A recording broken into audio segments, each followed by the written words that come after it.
मैं लड़की बनकर 6 साल तक औरतों के मसाज करता रहता, लेकिन किसी को शक नहीं हुआ कि मैं एक आदमी हूँ।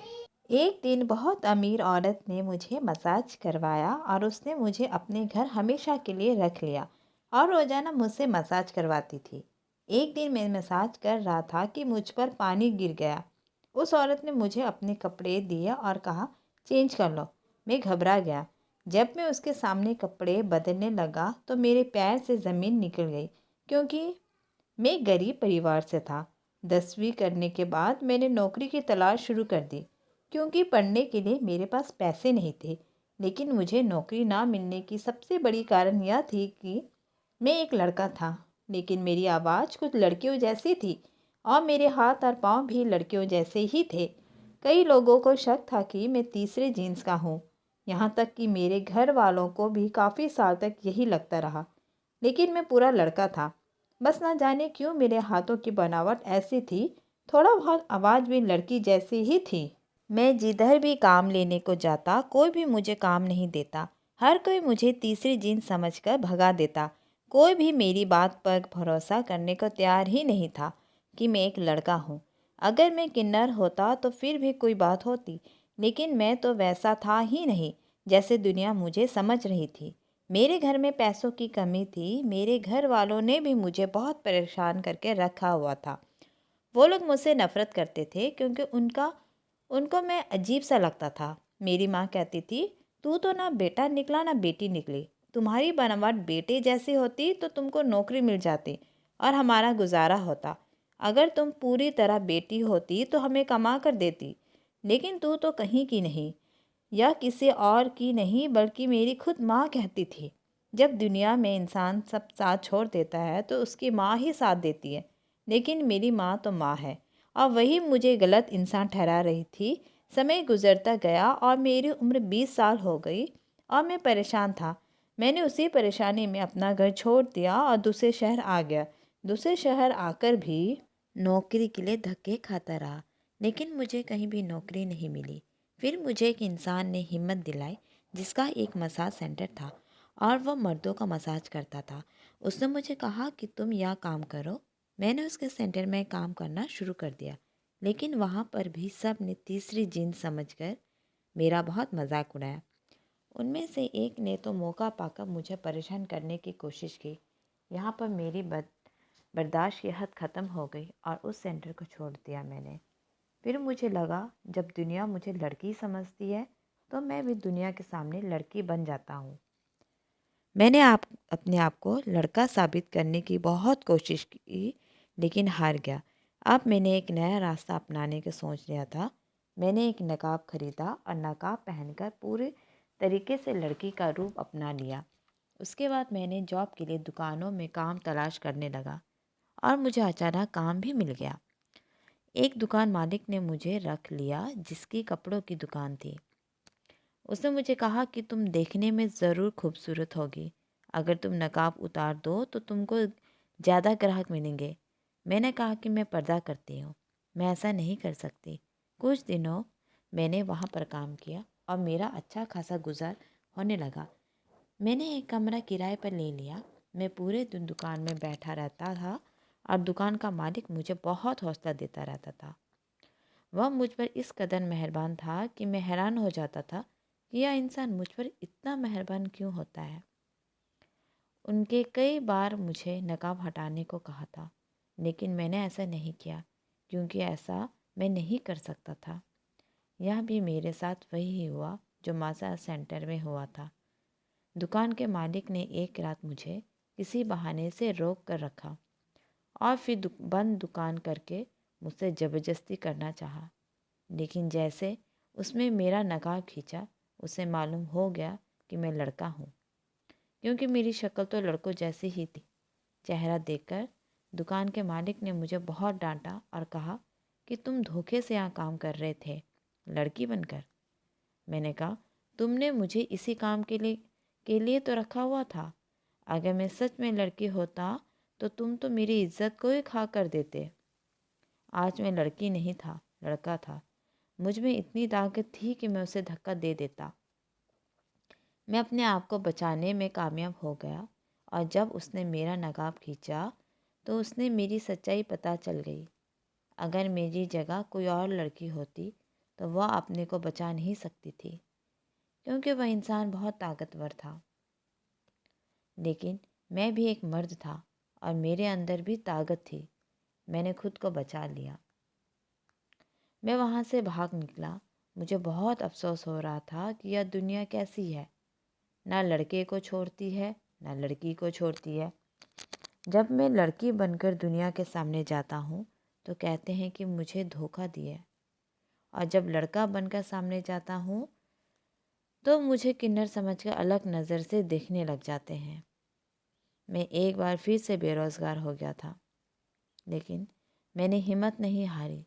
इस बार नकाब पहनकर अपनी आवाज़ को लड़की की आवाज़ बनाकर मैं दूसरी नौकरी करने लगी। यहाँ भी एक दुकान थी और वहाँ की मालकिन एक औरत थी, तो मुझे थोड़ी तसल्ली थी। इस औरत ने मुझे नकाब हटाने को भी नहीं कहा। उस औरत का छोटा सा एक बेटा था और मैं उसका बहुत ख्याल रखता था और उसके कस्टमर की डील भी करता था। एक दिन वह औरत बहुत परेशान थी। मैंने परेशानी की वजह पूछी तो उसने कहा कि मेरे सर में बहुत दर्द है और मेरा पूरा अंग भी दुख रहा है। मैंने कहा, मैं उसका कंधा दबाना शुरू कर दिया। यूँ करते करते हो उसके पूरे शरीर पे मैंने हाथ फेर का मसाज के अंदाज से दबाते जा रहा था और उस औरत को आराम महसूस हो रहा था। उसने मुझसे कहा कि तुम तो बहुत अच्छी मालिश करते हो, मेरा तो सारा दर्द ही तुमने गायब कर दिया। तुम्हें तो मसाज सेंटर खोलना चाहिए, तुम्हारे हाथ में बड़ा कुछ जादू है। यह मसाज सेंटर वाली बात उसने शायद ऐसे ही बोली थी, लेकिन ये बात मेरे दिमाग में बैठ गई।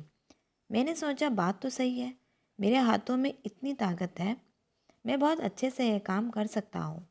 लेकिन बस परेशानी यही है कि मैं मर्दों का मसाज करता था तो वह मुझे एक गलत निगाह से देखते थे, मेरा मजाक उड़ाते थे। फिर मुझे ख्याल आया कि क्यों ना मैं औरतों का ही मसाज शुरू कर दूँ, और यह ख्याल आते ही मैंने अंदर खुशी की लहर दौड़ गई।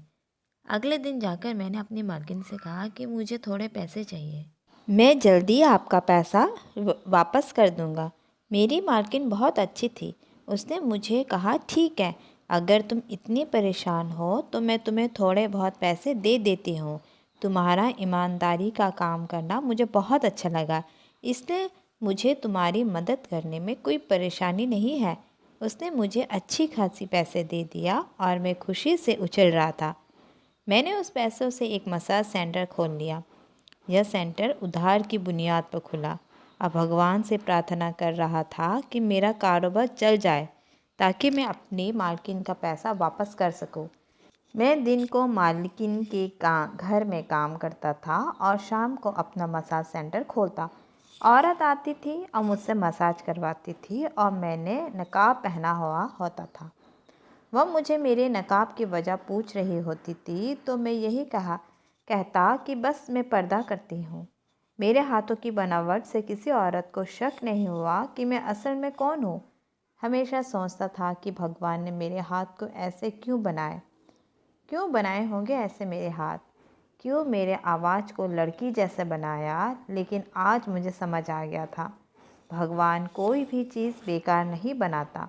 मेरे हाथ ही थे जो मेरे काम आ रहे थे। मेरा काम चल रहा था। मेरा मसाज सबको बहुत अच्छा लग रहा था। हर कोई मेरी तारीफ़ कर रहा था और मेरे ग्राहक ज़्यादा होते जा रहे थे। जो भी औरत मुझसे मसाज कराती वह आगे जाकर दूसरी औरतों को बता देती, मेरे हाथ में बड़ी ताकत है। अक्सर ऐसी औरत आती थी जिनके शरीर में की परेशानियों का मसला होता था और मसाज करने से उनकी परेशानियां गायब हो जाती थी। यह पूरे औरतों मेरे सामने अपना अच्छा खासा कपड़ा उतार देती थी, लेकिन मैं उनको देखता नहीं था। मैं आंखें बंद करके अपना काम किया करता था।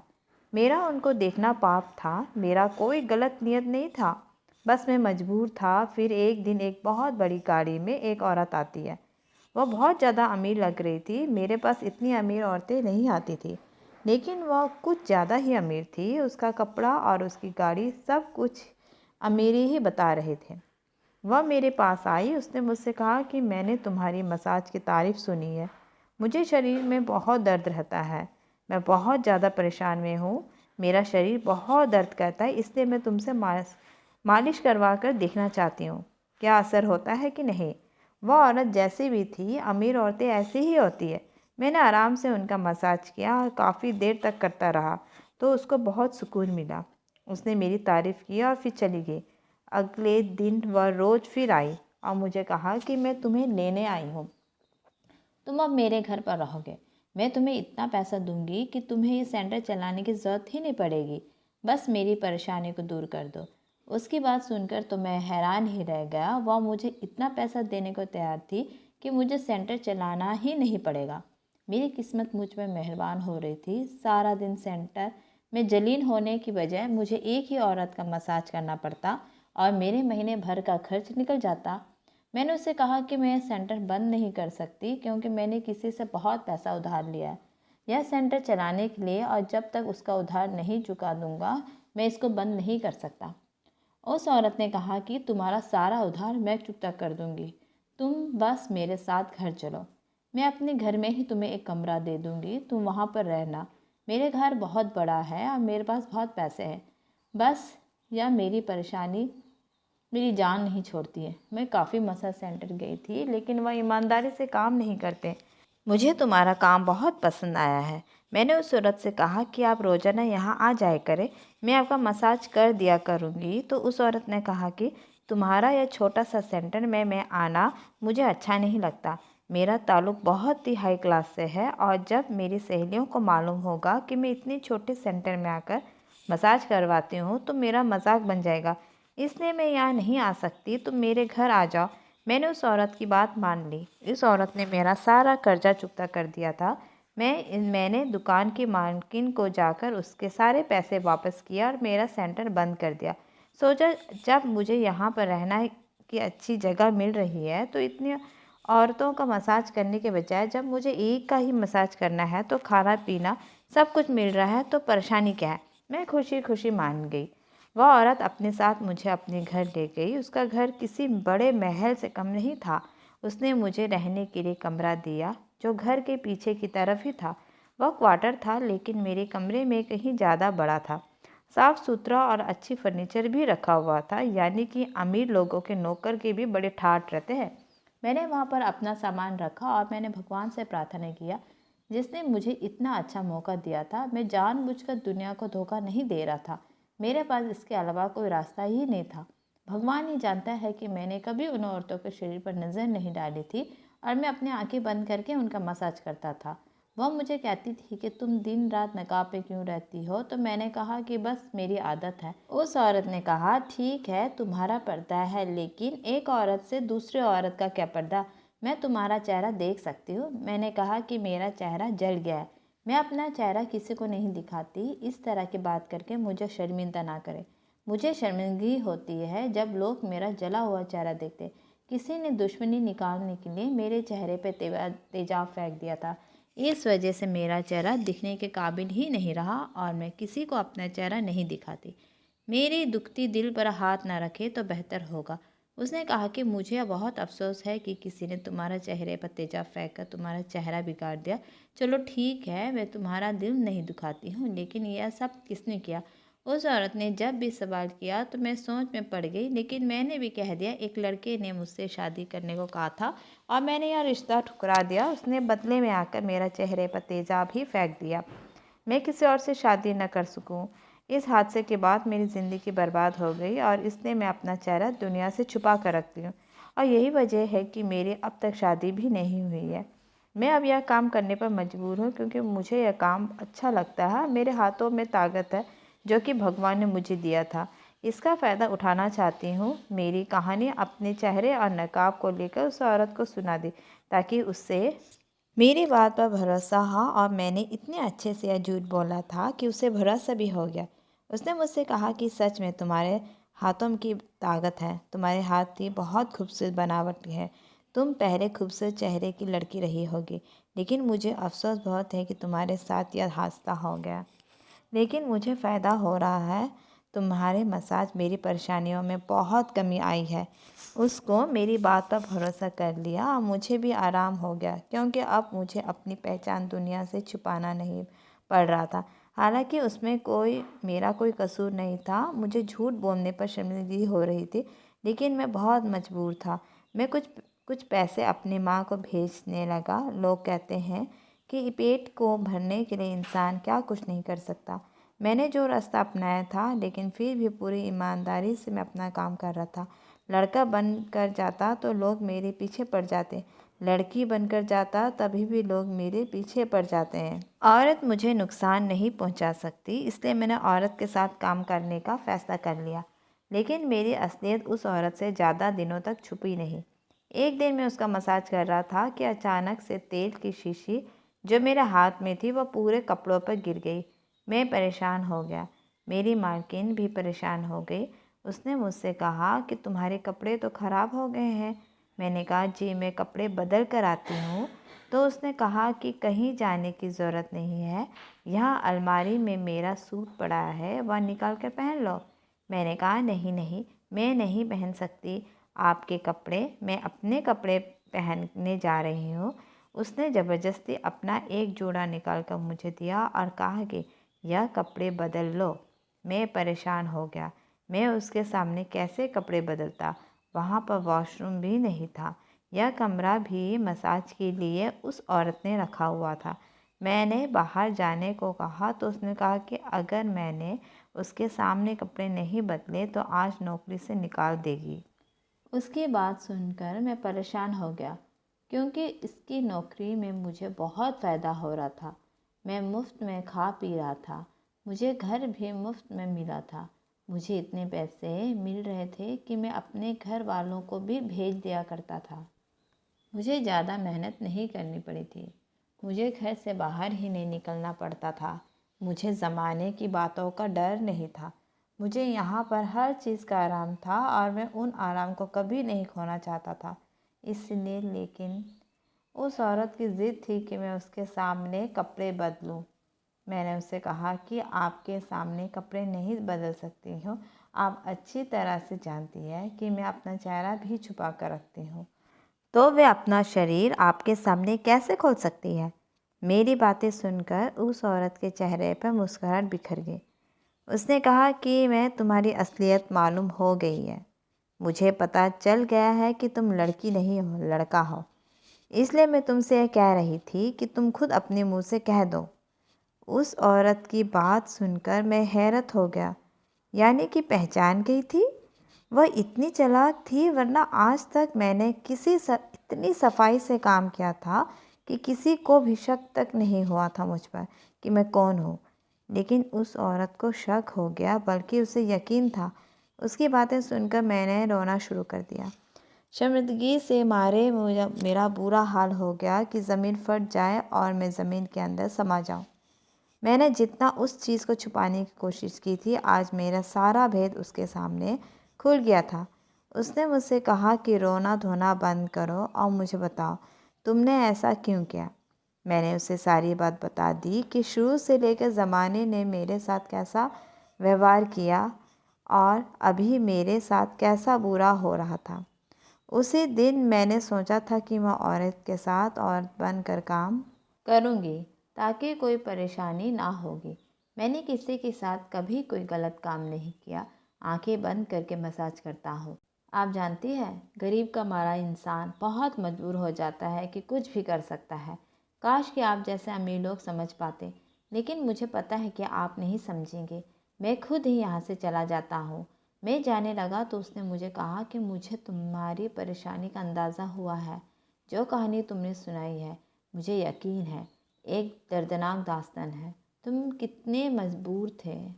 मुझे कुछ दिन पहले ही पता हो गया था कि तुम लड़की नहीं लड़का हो, और इसलिए मैंने जानबूझकर के तेल के द्वारा गिराकर तुम्हारा पता करना चाहा।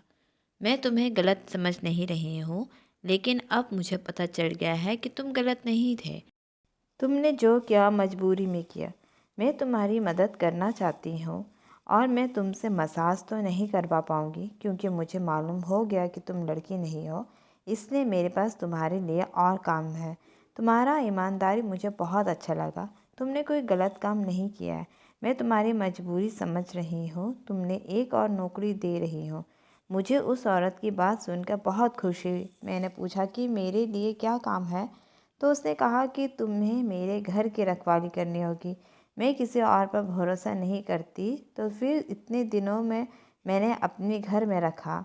तुमने कोई चोरी भी नहीं की, बहुत अच्छे तरीके से तुम यहाँ रह रही हो। आज के बाद तुम मेरे घर की रखवाली करना। मैं घर के बाहर होती हूँ तो मुझे डर होता रहता है कि मेरे दूसरे नौकर चोरी करेंगे। मेरी जानने के बाद मेरे घर में क्या होता है, मेरा पति मेरा बच्चा क्या करते हैं, वह सब मुझे तुम बताना। आंखें चार करके मेरे घर पर नज़र रखनी है, बस इतना सा तुम्हारा काम है। मालकिन बात सुनकर तो मैं खुश ही हो गया था। यह काम तो मेरे लिए बहुत ही आसान था। यानी कि मुझे आप यहाँ पर रहना देखना ही होगा और मुझे रखवाली करनी होगी।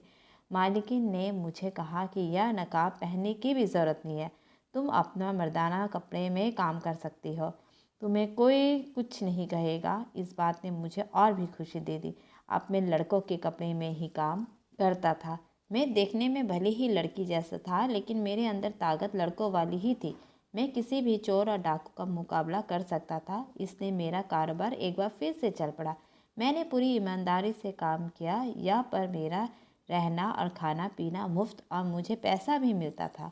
तो मैं पैसे जमा करता जाता और मैंने पैसा जमा करते करते अपना एक छोटा सा मकान ले लिया था और अपने मम्मी पापा को यहाँ ले आया। मुझे उस औरत के घर में काम करते हुए अब 10 साल हो चुके हैं। वह बीमार होकर बिस्तर पर लग गई थी, लेकिन उसने मुझे नौकरी से नहीं निकाला। मैंने पूरे घर वालों पर भरोसा जीत लिया था। उस औरत ने मुझे कहा कि लोग तो बहुत हैं, लेकिन जिस ईमानदारी से तुमने मेरे घर काम किया है और तुम आंखें बंद करके जब मेरा मसाज करते थे, तभी मुझे अंदाज़ा हो गया था कि तुम कितने साफ इंसान हो। बस तुम मजबूर थे। तुम्हारी इसी साफ दिल को देखते हुए मैंने तुम्हें अपने घर में जगह दी। आज मैं बहुत खुश हूँ। मेरे मम्मी पापा छोटे से घर में रह रहे हैं और मैं इस घर में आराम से रह रहा हूँ। सच कहते हैं, जब भगवान एक को एक चीज़ नहीं देता तो दूसरा दे देता है। मेरे पास पैसा नहीं था, लेकिन इस औरत के दिल में भगवान ने रहम डाल दी थी और मेरी सारी परेशानियाँ हल हो गई थी। सारी बात मेरी नीयत की थी जो साफ थी। मेरी कहानी सुनकर आपको कुछ मेरे जैसे इंसान के बारे में अंदाज़ा हो गया होगा। हम जैसे लोग जो पूरे मर्द होकर भी कुछ नहीं कर सकते और ज़माना उनके साथ क्या सलूक करता है और वो लोग कितने मजबूर हो जाते हैं। मेरी आपसे गुजारिश है कि मेरे जैसे अगर किसी इंसान को आप देखें तो आप उसके साथ हमदर्द से बात करें। अगर इंसान पूरी तरह से किन्नर होता है तो फिर भी उसे ज़माने में जगह मिल जाती है और वह कहीं काम करता है जो किन्नर जैसे करते हैं। लेकिन अगर एक इंसान पूरे मर्द हो लेकिन उसके हाथ पाँव की बनावट लड़की जैसी लगती हो, उसे ज़माने में बहुत मुश्किल का सामना करना पड़ता है। बिल्कुल ऐसे ही जैसे पागल के लिए एक जगह है जिसे पागल खाना कहते हैं और वहीं पर वह रहता है, पर किसी को कहीं एतराज़ नहीं होता। लेकिन एक आधा पागल के लिए कोई जगह नहीं होती। उसके घर के सिवा आधा पागल इंसान ना तो पागल खाने में रहता है और ना ही अपने घर में सुकून से रह सकता है। हम जैसे लोगों की यही परेशानी है। धन्यवाद।